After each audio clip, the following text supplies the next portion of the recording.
Saya akan menjelaskan George Miller. George Miller adalah tokoh psikologi kognitif yang mendapatkan gelar master dari University of Alabama, jurusan bahasa Inggris dan wicara pada tahun 1941. Selama di sana ia juga belajar psikologi dan sempat mengajar mata kuliah pengantar psikologi, meski ia tidak pernah secara formal mempelajari itu. Kemudian Miller pergi ke laboratorium psikoakustik Harvard University untuk meneliti tentang masalah-masalah dalam vokal komunikasi. Pada 1951 ia mempublikasikan buku dalam bidang psikologi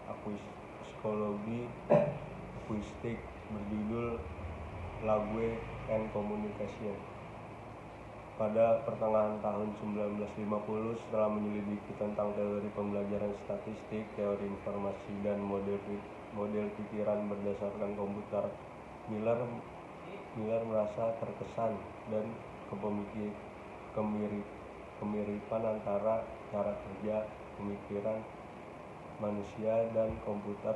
Sejak saat itu, pandangan terhadap psikologi menjadi lebih berorientasi kognitif. Jean Piaget.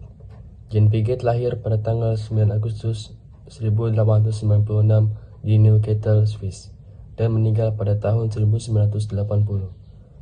Jean Piaget mengidolakan ayahnya yang seorang akademisi, akan tetapi ia takut pada ibunya yang sedikit menderita gangguan emosi.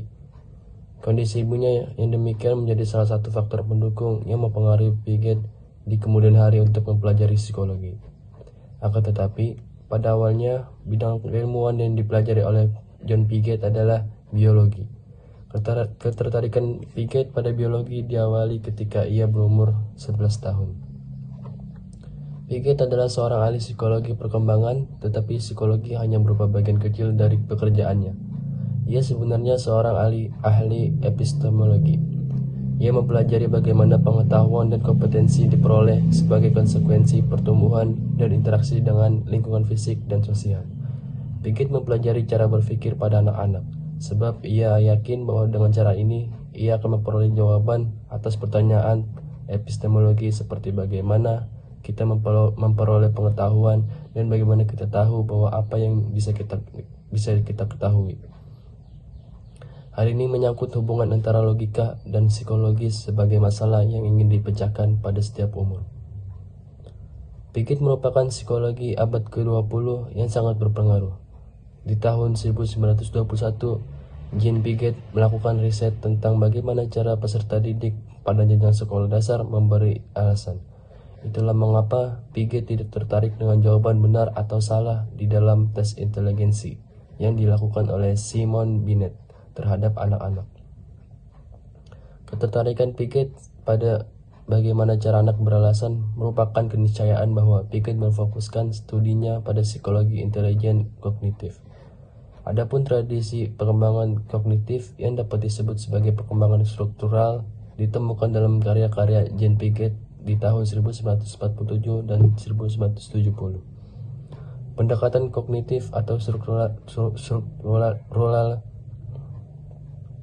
menekankan sifat aktif otak anak-anak ketika sadar untuk membangun dan mengelola struktur pikiran dan tindakan. Pendekatan kognitif ini mengidentifikasi serangkaian struktur yang terorganisir, kemudian diubah dalam urutan yang runtut ketika seseorang membangun proses kognitif yang semakin berguna dan kompleks melalui interaksi dengan lingkungan. Piaget mempublikasikan suatu artikel tentang burung gereja. Pada umur 15-18 tahun, ia mempublikasikan sejumlah artikel tentang kerang. Di tahun 1918, Piaget menerbitkan novel yang berjudul Intellectual Research. Teks yang berpengaruh ini menunjukkan program penelitian Piaget dalam tulisan.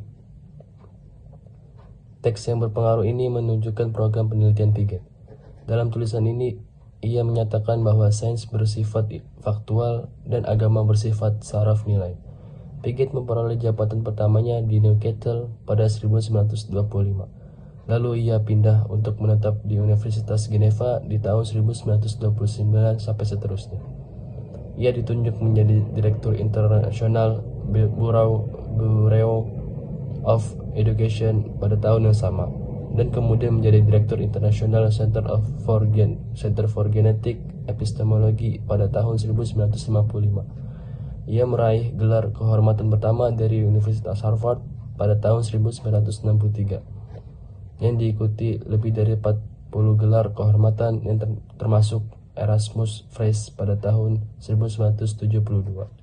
Albert Ellis lahir pada tahun 1913 di Pittsburgh, Pennsylvania, Amerika Serikat. Dia adalah anak sulung dari 3 bersaudara dan sering harus merawat 2 anak bungsu karena orang tuanya tidak punya banyak waktu untuk mereka. Hubungan psikolog dengan orang tuanya tidak pernah baik, dan dalam wawancaranya, dia menggambarkan mereka sebagai jauh secara emosional dan tidak terlalu mesra. Di tahun-tahun pertama kehidupannya, Ellis menganggap dirinya anak yang pemalu dan pendiam.